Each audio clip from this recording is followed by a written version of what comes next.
There's 2 great tips that I could give any yearbook staff about interviewing. The first one is to make it a conversation. When you approach a student with lots of questions, sometimes they clam up. They're not sure how to answer, they get nervous. I'm going to ask you, did anybody go to the soccer game yesterday? I was there and I played. You played. How was the game? We got stomped on. Okay, what's your name? Oscar.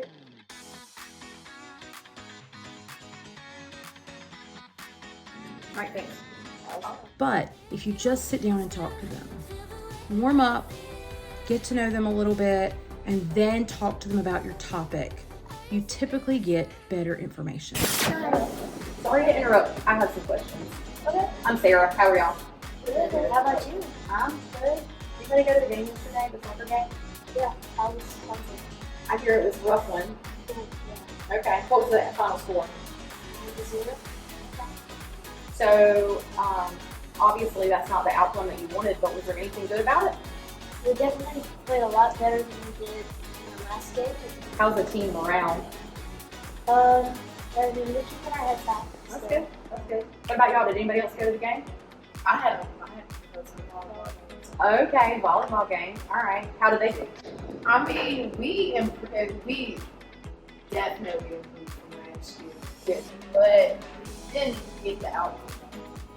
Got that. What about you two? Anybody go to it?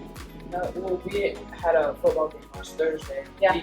We unfortunately lost 30 to 14, but we were doing kind of bad in the first half, but So, all of you are looking at sports that maybe on paper it doesn't look great, but you're seeing improvement. So, if you were to try to give somebody some advice on how do you deal with being on a team that's maybe not doing as great, but still keep your head high, what advice would you give them? practice. Yeah, Practice. keep your morale up, keep getting yourself up playing much better every time you practice. So, less about winning and more about growth. Yes. Yes.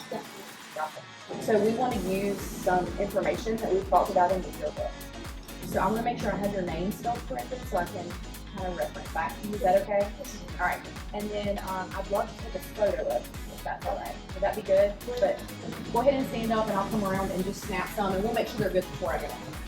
Yeah, picture later. All right. You ready? 1, 2, 3. Right, I'm gonna do one more just to make sure. Ready? 1, 2, 3. All right. What do you think? It's great. It's gonna look good in the yearbook. Okay. Okay. All right. Thank you.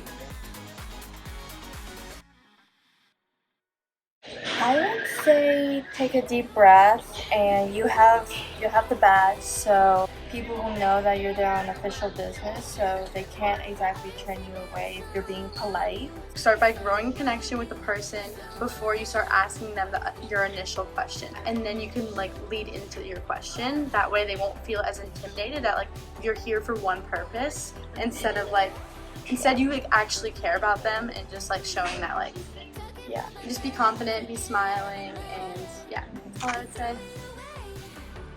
I asked him, how do you feel about the new school year? And then he gave me an answer, and then I took the most important parts of his answer and used those to formulate a new question. So it's how do you feel about the new school year? Oh, I feel da da da da. And then I took that, and then my next question was directly focusing on one thing that he said. And then I just kept doing that to all of his responses, and it made a cascading event that I got a ton of information from.